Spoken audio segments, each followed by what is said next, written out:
Yeah, they don't record the breakout rooms anyway.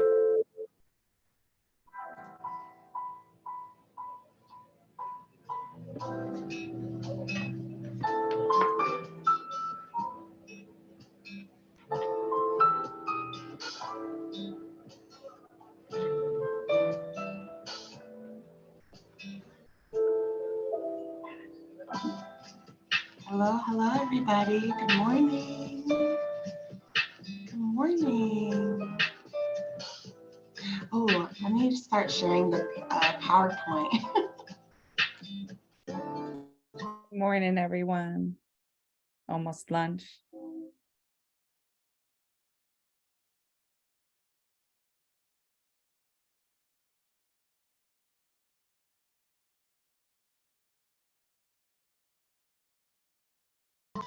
Oh, I was muted. I hope everybody can see that. Okay, thank you.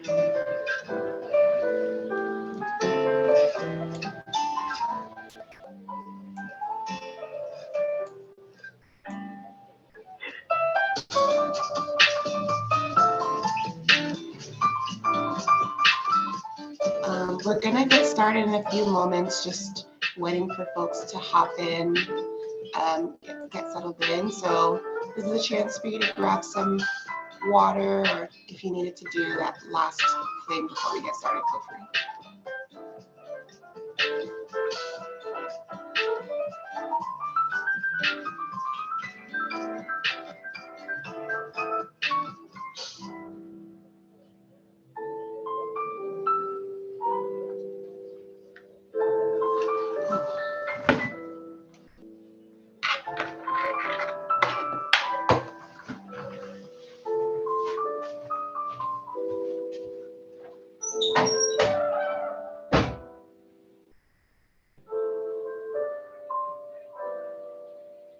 Denise, I'm jealous of your cup of whatever you've got going on there.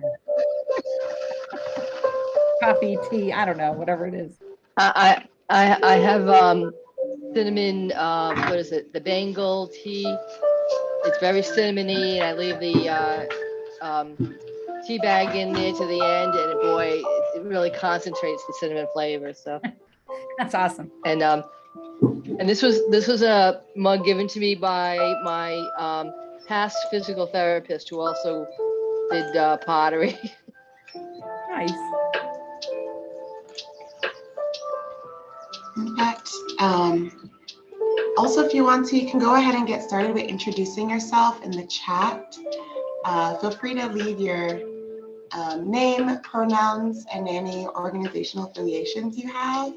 And also, if you'd like to, we have some icebreakers, so you can pick any of them. The questions are something new you'd like to try this spring. What does advocacy mean to you, or your go-to karaoke anthem? So any and all of them. Would love to see your answers.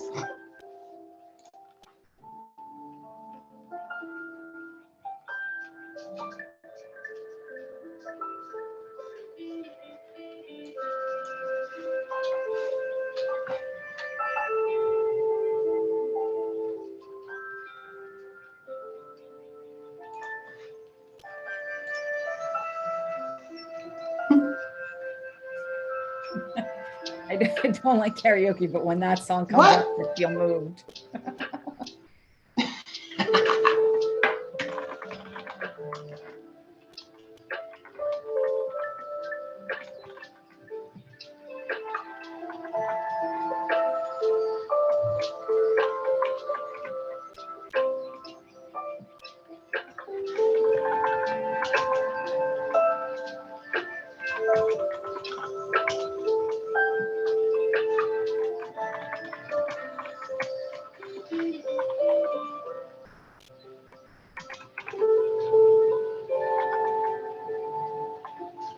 And I think we're good, Boomy. Everyone's in from the waiting room.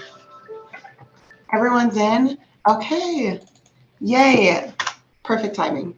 Side note, I was trying to type in my introduction and I could not spell the name of the song. So I may as well just say it. Hi, y'all. Welcome to this information session put on by the Advocacy Committee. My name is Olubunmi Olatunji. I use she, her pronouns, and I am RIEEA's Advocacy Chair. I am also the Program Director of Youth in Action, which is a nonprofit in Providence. And mine was Moulin Rouge, but I don't know how to spell that. I think Spelling is most not my people strong don't. suit. Yeah. But yeah, and for those who just popped in, feel free to introduce yourself in the chat, name, pronouns, affiliation, and you can go ahead and answer our little check-in question, which was either your go-to karaoke song, what does advocacy mean to you, and or something new you're going to be trying this spring. So, okay, let's do this thing. Back to the PowerPoint.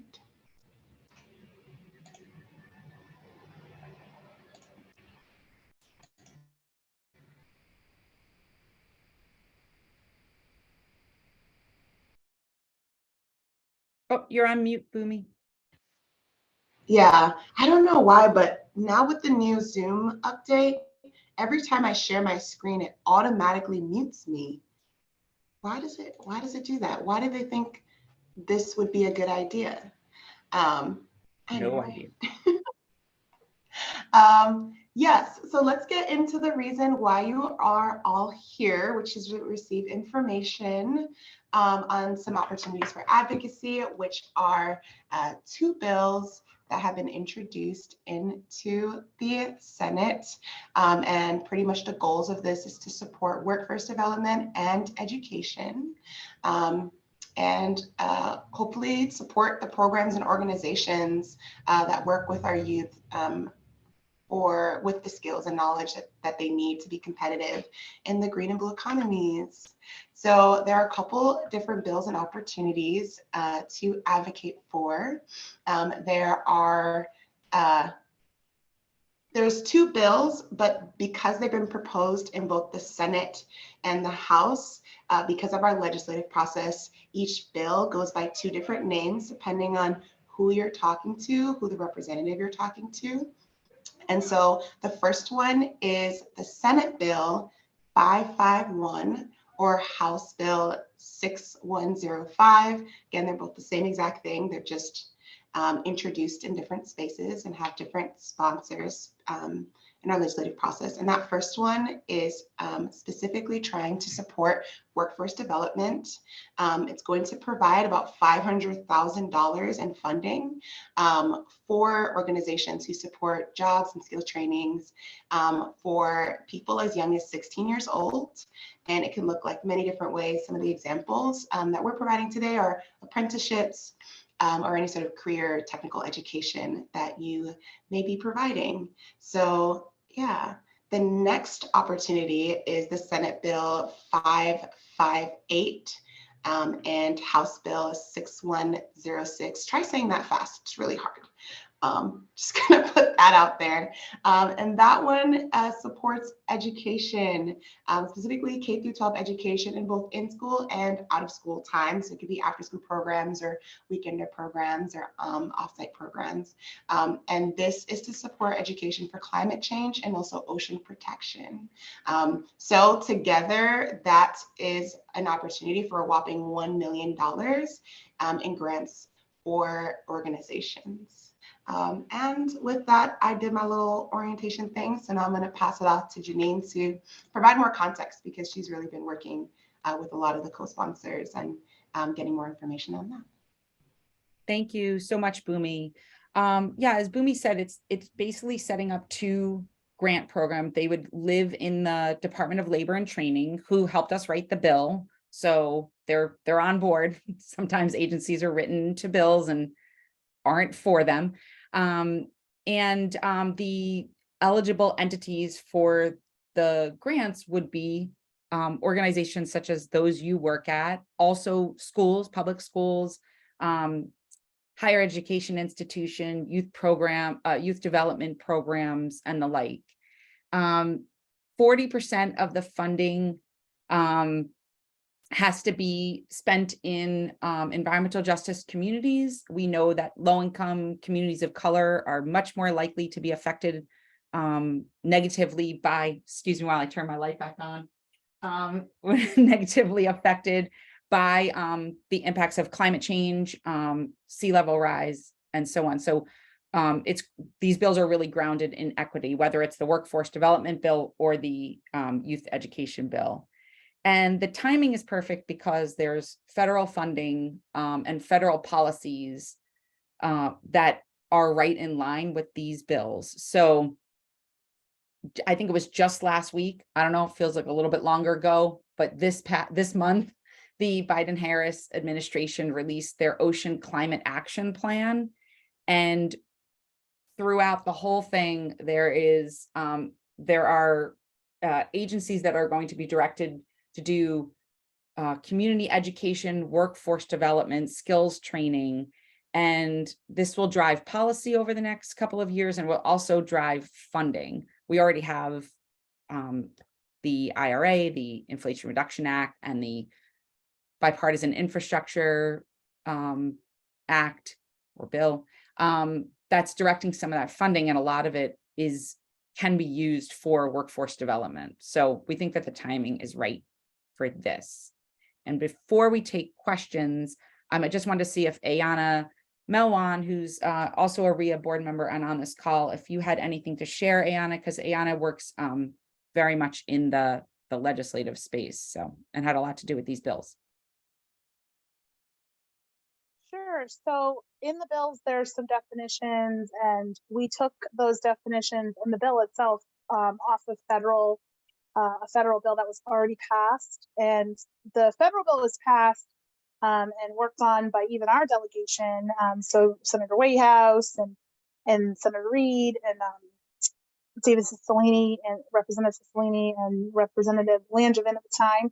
And it really is centered around enhancing the workforce pieces in the blue and green economy, and using language that the federal government has agreed on so that it's easier for those money flow systems to happen. So the definition that's in there for environmental justice, the definition that's in there for the blue economy, and how other definitions flow in that first part of the document is all based on those federal definitions, so that it's easier for us to translate over what the work we're doing is, use their language, and be able to take opportunity if these bills should pass in Rhode Island at the federal level for the federal dollars that are coming through.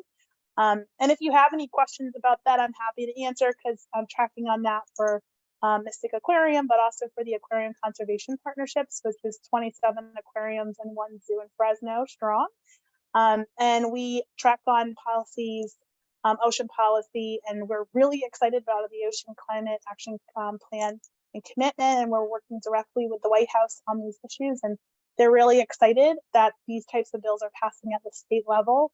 So we already know that this similar bill passed in Maine, and we know that other places are looking at this. Connecticut has passed similar bills and is working with coastal restoration and habitat restoration and making sure the environmental and education community is receiving funding. And so we're hoping that Rhode Island does it this year, knowing that there's a sustainability piece behind it through the federal programming that's happening around climate change. Yeah, thank you so much for that. I think just overall, my just last bit of what I think about when I think about this opportunity for advocacy is you're really looking to speak to your representatives about this. You know, the ask is not for you to go out and turn people out to any sort of polls. You're not trying to get all your members to go and vote for something. The hope is that you are reaching out to your representatives so that they support these bills. So if you already know your representative, if you already know your state representative or your senator, the hope is that, you know, in this session, you're able to ask the questions and get the practice to be able to talk to these legislators and get them to say yes or yay, whatever people are saying these days. So yeah, that's the hope. And at this point in time, we really just want to be able to answer your question. Yeah, go for it. Yeah, feel free to speak up. Something that might help y'all is tomorrow there is in the afternoon at 3 o'clock a coffee hour with legislators. And it's run by the Environment Council of Rhode Island. And a fair number of legislators will be there. The speakers of the committee chairs in environment in both the Senate and the House, but you know, we always get 10 or 15 legislators. If you've never talked to legislators in person, this is a great opportunity to try it out and in a safe place where you can have people who know what they're doing back you up and help you and point out legislators to you. So any of you who can make it at 3 o'clock tomorrow afternoon at the State House in the library, please come. And you know, for those of you who haven't done this kind of stuff and you want some help, some of us have done this enough times that we can offer help. And, you know, the ECRI Policy Committee is a place to learn this stuff as well. Thank you, Greg. I'm always looking for other folks that are focused on the education piece of the environment to be there. Sometimes it's lonely. Ayana's shaking her head like, yeah. So the more of us there talking about the education piece of climate mitigation and environmental concerns, the better, because the more legislators hear it, the better it is for our work. So thank you. That's awesome. And job training always goes over well.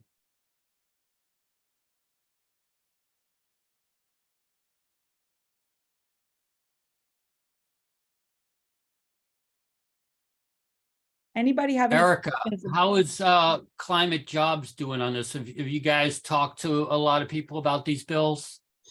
We just added this to our agenda, our legislative agenda. It just got approved by the coalition in our last coalition meeting. So we've added it to the agenda. Mike and I don't have the capacity to make this like something that we're able to help lead on, but we're definitely going to continue to share it, and it's going to be a part of our conversations with legislators that this is a bill that Climate Jobs is fully supporting, and the rest of our coalition members. Yeah, having that Climate Jobs behind us is fantastic. And I just want to know if anyone has any questions about kind of the guts of the bill itself. I had a quick question about kind of a more detailed question on the 40% of funds that must be allocated to environmental justice organizations. Does it also include in that definition organizations that may not necessarily be located in, like, I don't know, in environmental justice communities, but the individuals that they represent or the individuals that they work with are predominantly individuals from environmental justice communities? Do you think that is that also included in there, or do you think that would be significant to include in there? Or do you mean like, say, an organization is applying for some of this funding and they're going to be working in an environmental justice community to implement their programming? Yeah, and I don't know. I'm just thinking of making sure that organizations that don't necessarily have a home base or are not necessarily located somewhere aren't accepted if they are predominantly working with environmental justice communities. So the way that the federal government is looking at, this is kind of a riff off of Justice 40, because that's how money is going to flow from the agencies, the federal agencies, in terms of reaching the goals around Justice 40, which is that 40%, and reaching the BIPOC community, so Black, Indigenous, people of color. So I'm just going to throw in the chat the exact definition that I think, this doesn't want to paste, but I just got these, but I'm going to find it. There's a nice summary of kind of what the Biden-Harris administration is thinking about when they're talking about the Justice 40 initiative, and how I've understood it is it's a way of streamlining money directly to communities that are impacted by climate change. So I will say that there are, and here's it's in the chat, that it brings resources to the community. So if you're a part of an organization that's going to be able to provide resources directly to these communities that are impacted, I think that would make sense. It just, how do you show that, and how do you prove that, and how do you evaluate that is going to be the important complex pieces that they're still trying to work out what that evaluation process will look like. Thank you. That makes sense. I had a few questions. Is the entire funding coming from federal sources, or will the state be kicking in a portion or a good portion of the funding? So how the bill is written now is that it's $1 million, $500,000 appropriations. So it lives in the finance committee. So it would have to be part of the Rhode Island budget. But then looking down the line, that's where the federal funds would support it. So we could like start this, the way I imagine is like you start the fund, and then to keep it going, you can take advantage of federal funding to grow it and prolong it. Also, you can leverage that money. You know, a lot of times federal grants require a match, and this would be the state match for federal money. Okay, yeah, that's what I would kind of where I was going is, you know, is this going to be a match? And are we definitely assured that federal funding will be flowing and able to meet the needs of this grant? And then the other question I had is, who's going to be part of the selecting process to identify the organizations that are going to be receiving these grants? So DLT, Department of Labor and Training, would be the entity that holds, they have the kind of the mechanism in place for a grant program like this. That's why they volunteered to hold it. But the selection committee itself, I would, you know, once a bill gets passed, it's kind of like then the hard work starts with like making sure it's implemented correctly. So I would want educators and folks in workforce development and job training to be on that selection committee. It's not spelled out in the legislation right now who exactly would be on the selection committee, if that answers your question. But I mean, lots of times state agencies do this stuff. They have a process already in place. I mean, Department of Labor and Training has lots of grants like this that go out, and I'm sure they have a fully fleshed out system for it. And, you know, they may put an advisory committee or something, I don't know, but all of those things have full systems.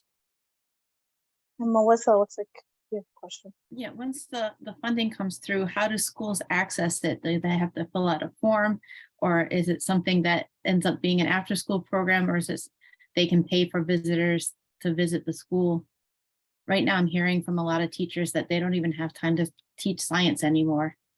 yeah, so It'll be a process that DLT will, it's a grant system that DLT will determine, like they'll come up with the application process. It should say in the bill, I mean, the last time I looked at it, that they do need to consult with community-based organizations. Like they do have to create a system where they consult with folks from the field to make it a streamlined process. But to Janine's point, that's when kind of our organizations can say, hey, we need to make it an easy enough process that it's not hard for teachers to apply. And so we have talked with Rhode Island Foundation, who has a grant that teachers have been able to fill out. That's pretty simple. They give out like $2,000 for them to do like field trips and things like that and pay for transportation. So making it similar off of that grant, it seemed to resonate well with DLT. and I'll just When say, we have the ESSDR. I'm sorry, I just wanted to add that it can be the school, like the LEA or the district or the school or the community partner that's actually physically applying for the grant, but a partnership to Ayana's part has to be part of that. And it can be for in-school learning or out of school time learning. So it can be an after-school program where, you know, a community organization has a relationship with a school or schools and wants to bring more programming there. So the school is a partner in that. But it can also be during school time.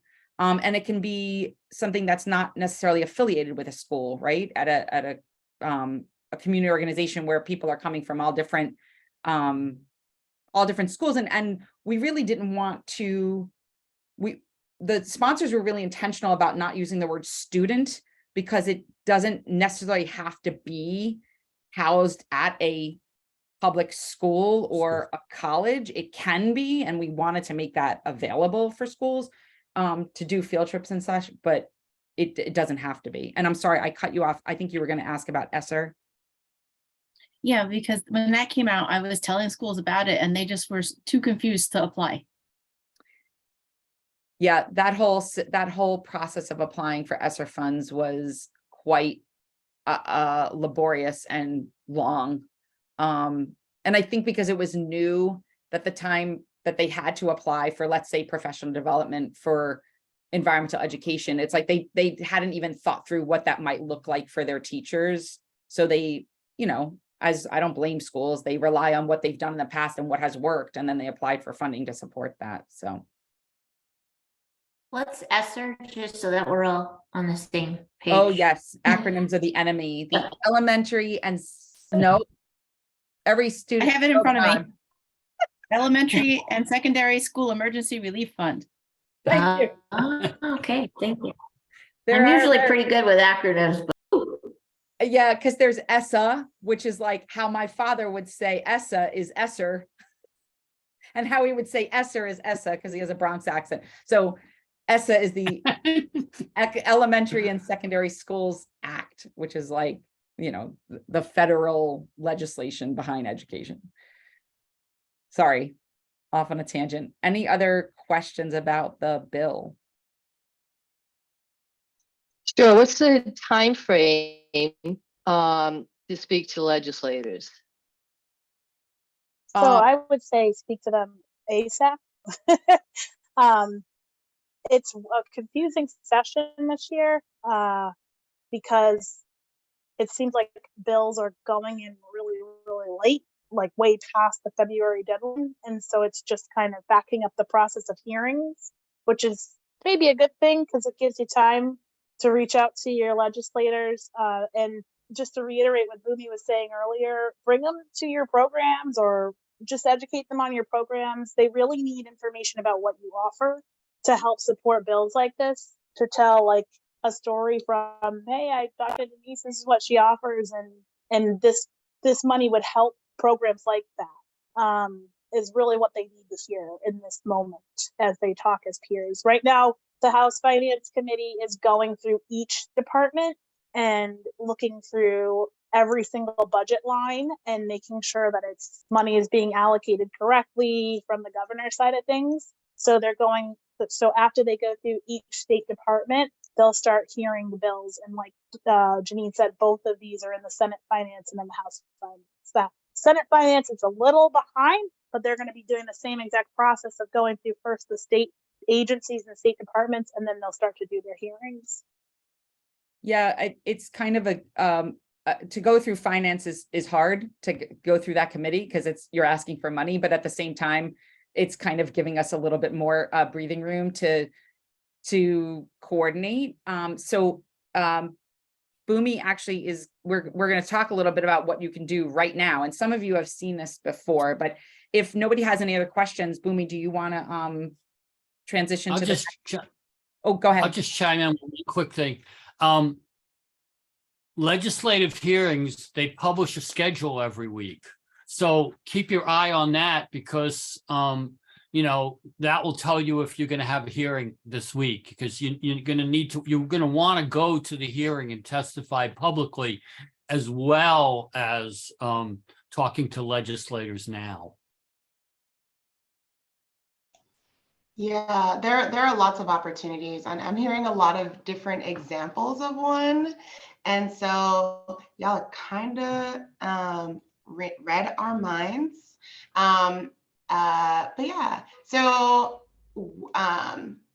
RIEEA, shout out to Katie, spent some time putting together a page on our website to give you some examples of ways that you can advocate and support this bill. So I'm going to leave a link to the website So hopefully you can copy and paste that. Oh, thank you, Jane. So hopefully you can copy and paste it or directly click the link. And take a few moments to look at the website, and on there, there's a list of opportunities that you can advocate for. And maybe just if you see one that piques your interest or a way that you think fits your capacity, because I also heard that some folks don't have the capacity to really put in a lot of resources towards supporting this, but maybe they could do one thing on that list. So go ahead and put one of the examples there, or another example that maybe we didn't even think of, in the chat. And the prize is that I will celebrate you. I will Janine, jump do for you have, joy reading your name. or Janine and Bumi, do you have the straight link to the petition Yeah. and the organization? Yeah. This is your test, So if Ayana. you click, This is your I know test. this is your This test. is my Ayana. test. Yes, I this is your already test. did it Not- though. So not do I yours. celebrate it? No, No, yours. not yours. This is our test. Don't give them the secrets. Oh, I just gave you guys the answers on the test. I do that. I Yeah. apologize. I just want everybody to be successful. So when you're looking at the website, everything green is a link that you can click. I believe that's how it works. Yeah. Let me know if you're having any issues with the link to the website. So the question really is, go to the webpage, check it out. There's some info about the bills, but then there's action items, and put in the chat something that you can do or you will do, and maybe even do it right now, because you can find those things. Ayana gave you one. And the reason we're doing it this way is because we actually want to know if the webpage makes sense, if it's easy, can you find those things, right? So we want a little bit of feedback on that page. You're our little test group. I hate to call it that. Yeah, you're our feedback session. Okay, Nikki, go ahead. Yay, Nikki. By the way, am I pronouncing that right? I'm also just assuming pronunciation. Nikki, okay. You know, because there's a song like, oh, Nikki, you're so fun. Thanks, Nikki. Nikki is the MVP of this activity. And so, yeah, and thank you, Janine, for putting it out there. The reason why we left the link in there and asked you to look through it and find an opportunity to advocate is because we want to see, are you able to easily find that? So any feedback, hey, it's not easy to read, or this word would grab my attention. Feel free to give us that feedback. You can send it to, you can put it right now in the chat because this is recorded, and so the chat is recorded as well, so we'll look through it. Or you can direct that feedback to, I guess, Janine, who will give it to Katie. Okay, yep. Great. So yeah, and also, as well as you're looking through it, there are lots of opportunities for you to practice advocacy right here in the moment. So signing the petition. So thank you, Ayana, for going ahead and just doing it already. But if you could take a moment to sign the petition to support them. And if you have the ability as a representative of your organization, feel free to also sign on and to the letter as well. If you don't have the ability to just sign your organization or agency on, feel free to send it to your team so they can discuss, read it, look at the notes, and you can make that decision together. But as many petition signatures and organizations that sign on to the letter of support, the better. Yeah, I think that's all I had there. What did y'all think of our page? Was it helpful at all? Nice. Awesome. Are there opportunities that we're not thinking of that we could add as action steps?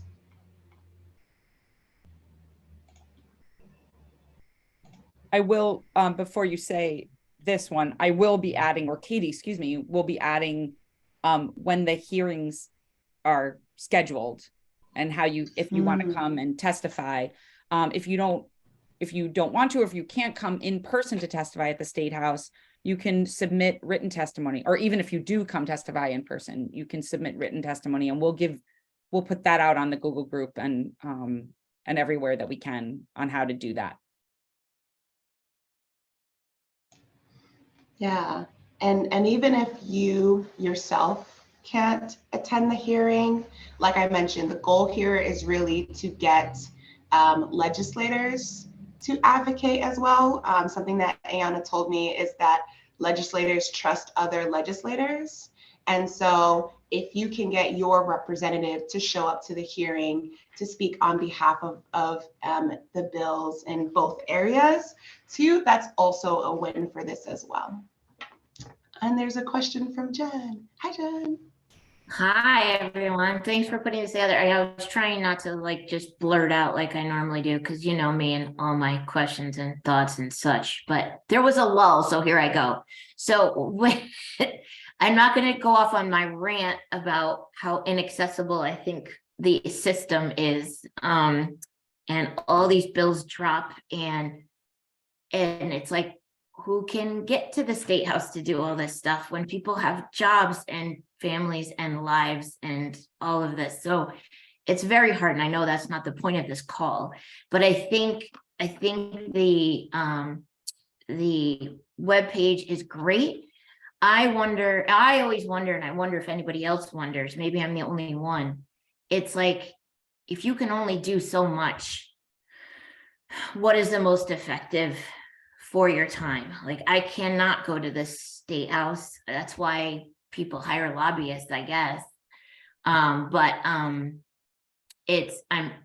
could make a phone call. Is emailing the governor really? I wonder, is that really the best way? It is, Ayanna? You email the governor? Like, that's the way to do it, huh? If you can sit down for like 10 minutes with like and this website's great because you can just put in their little thing and put in your own words, and have a template. You can send it to the governor, you send it to your legislators, email your legislators, they read it. You can submit written testimony to the actual finance committee. They have to read every single one, and they do. I found it in Rhode Island. They actually do read all written testimony. And they love phone calls. So the rule of thumb is, at the local level, if they get more than 5 to 8 phone calls, there's some fire situation happening. And at the federal level, it's 12 phone calls or more.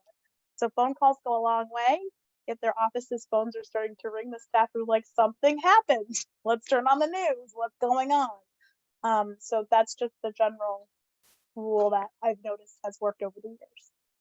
Thank you, Ayanna. And if you want their I just phone wanted- numbers in the legislature, they're all online. If you go to the legislative website, and they have contact for all the legislators, and they have both an email address, their legislative email, and they have a phone number. Well, almost all of them have a phone number. Yeah, and This kind of is good to know, because I'm sorry about phone calls. A lot of people stay away from phone calls. Hi, this is Janine Silversmith. I am a constituent in your district, or in the senator in the representative's district. I am calling because I want whoever to support H6105 and H6106, because I think ocean and climate change education is really important for our emerging workforce. Thank you for your time. right. That's all. You don't have to have a Yeah. deep conversation. You don't have to just do it. Yeah, that's what I've heard too. So I guess you all are more experienced. People who are on this call are more experienced with this. So you all know this stuff. But I think if we want more people who don't do this for our jobs, or aren't that aware of this or comfortable doing this, it's like, I think maybe those little tidbits could help. And I saw some organization posted on their website, somebody doing a call so everybody could see how easy it was. It was like a video of them doing exactly what you did, Janine, to be like, you probably won't even talk to anybody. You'll probably leave a message, or you'll probably talk to a staffer, but that's all it takes. Like, stories are great, but sometimes it's like, I don't know what my story is exactly. I just know I support this, and people so I'm always trying to figure out how to make this the most accessible and non-threatening so we can get more people to do it. That's all. Thank you.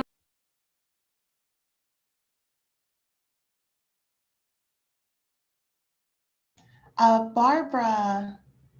Yeah, I think this is what you said, but I want to double check. So even before these bills get out of committee, it's still useful to call your representatives, even if they're not in that committee. Okay. Definitely. So I'll tell a fun story. Kind of not so fun. Oh no, was it last month? I think it was last month. What month are we in? March. Last month we found out there was a damaging bill that could impact Roger Williams Park Zoo and Mystic Aquarium in Connecticut, along with other aquariums and zoos, but those are the ones that are really like closest to us, in New England Aquarium. That would make it so that we couldn't have traveling programs with our animals. So all of the local animals that we bring to all the kids would not be able to go to schools and after school programs and act as ambassadors. We wouldn't be able to teach about conservation. It would impact Save the Bay as well. I'm sorry, I forgot that Save the Bay does that, and our nature centers. I'm looking at Nikki, she used to work in a nature center. So we did a flyer and told people, like call these people and send in written testimony. And to your point, Jen, about, and Melissa, you made this point about people's time. People were like, so should we just do written testimony? Well, everybody got annoyed and put in written testimony. And also Connecticut allows for you to call in and Zoom in, which that's pretty equitable because although you're on it all day long, you can still get your work done for folks that have to, work and eat, pay for electricity. So anyway, everybody. So one of the funny things is that when they got to caller / person 130, who ended up being Mystic Aquarium's chief zoological officer, they said, no, we don't want to hear any more from Mystic, because all of our employees and volunteers got really agitated and submitted written testimony and had their significant others do it and their family members do it and the call, right? So because it got so much attention in such a short period of time, and I mean, we did this over a weekend, we got everybody activated, because it got so much attention in such a short period of time nationally, from our friends at Save the Bay, from our friends at Roger Williams Zoo. So everybody's paying attention to Connecticut. They publicly killed the bill last week, which they never ever do. Normally they'll put it in committee and it dies, but they publicly killed it to send a message that they support our institutions and they support environmental education. So I'll say that phone calls and letters go a long way. They got a lot of letters, and they got a lot of phone calls. And even if you're speaking into a void on a message machine or somebody's staffer, it definitely helped, and it helped in a tremendous way. And that was just a month ago.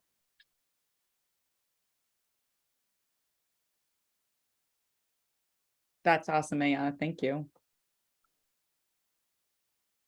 So we have, Thank you. we have a little activity that we were going to do with you. Before we do it, Bhumi will explain it and introduce it. But before we do it, we know that, and this has come up a few times, but we know that personal stories, telling stories is really powerful, effective, and meaningful.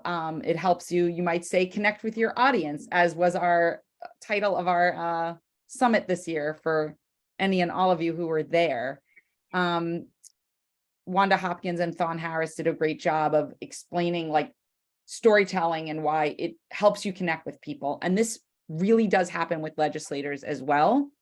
And so we just want to encourage you, even if it's a sentence or two about your experience, either as a participant in a program now or when you were younger, or as a provider of a program, like something you saw young people doing or encourage them to doing, that adding that into your testimony, or like was mentioned, inviting legislators to your site to see these programs in action is really powerful. And so we encourage you to do that. And then I am going to stop recording, and because we're going to do a little sharing of stuff. And Bhumi, do you want to explain what we're doing next? Yeah, I can